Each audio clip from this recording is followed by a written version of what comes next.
Throughout history, men have desired to be powerful, to be great, to make the headlines. One man who comes to mind who desired such power was Adolf Hitler.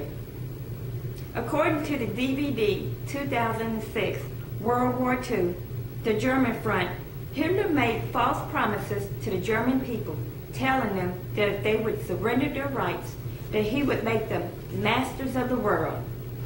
In the process, he had millions of lives, innocent lives killed. That's not great. That's garbage. I tell you who was great. Mother Teresa was great. Instead of destroying lives, she was busy saving lives. As you can read in her 1998 biography, Mother Teresa, Saint of the Poor. In Matthew 20 and 22, Jesus said that the people who are great are the ones who are servants. Mother Teresa's life had purpose, even after she was gone. My desire, more than anything else, is to live a life with purpose. That's why, for over the past 10 years, I have ministered at the nursing homes here in Lewis.MOV. Because of technology, so many Americans have become desensitized to the needs of others. It's my desire today to encourage you to find it within your hearts to serve others through different acts of kindness. This morning, I'd like to share with you all how each of you can find your individual passion for helping others, how you can experience the joy of helping someone else, and the impact you can have through helping others. First, we each need to discover our individual passion for serving others.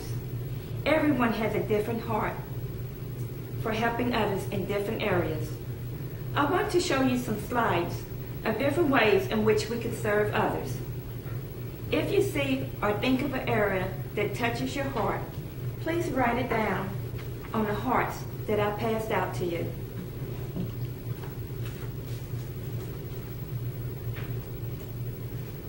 Some people have a heart for visiting the sick. Others have compassion for the elderly. Here we see a man who came to the rescue by changing a tire. Maybe you always wanted to do something to help the homeless. If this picture of these starving children breaks your heart, maybe that's where your passion lies for serving. This says, no act of kindness, no matter how small, is ever wasted. Next, you will discover the joy that you will receive when you help someone else. I had an interview last month with Mildred Dalcourt, my mother. All my life, I have seen her devote her life to helping the sick and the elderly.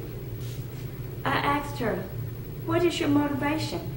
She answered, "It makes me happy when I can make other people happy." Even small acts of kindness can bring you joy. I remember years ago when gasoline was 99 cents a gallon, I was at a convenience store here in Lewis.MOV.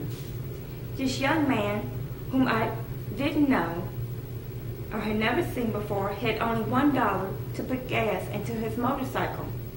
He was trying to make it back home to Tulsa. He was desperately doing everything he could to talk the sales clerk into letting him have an extra dollar's worth of gasoline because he was afraid that he wouldn't make it on that $1 worth. The sales clerk wouldn't let him have it. I went outside to where he was pumping the little bit of gas into his motorcycle. I said, "I'll give you an extra dollar."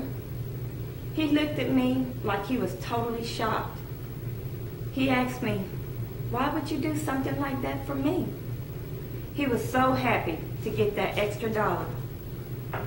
I can honestly say that was the best dollar I have ever spent in my life. It made me feel so happy. In Debbie McIntyre's 2009 book, One Simple Act, she writes about Alan Luke. former executive director of the Institute for the Advancement of Health. He did a study on cause and effect relationship between helping and good health. He concluded that helping others lessens the effect of physical and mental diseases, reduces stress, and gives you a rush of happiness. He called it the helper's high. Finally, some people might say, why bother? What difference can only one person make? Mother Teresa started out as only one person. In 1 year's time, many women joined her, volunteering their service. From there, Missionaries of Charities was formed. Others saw what she was doing and helped and support Mushroom, as stated on AmericanCatholic.org.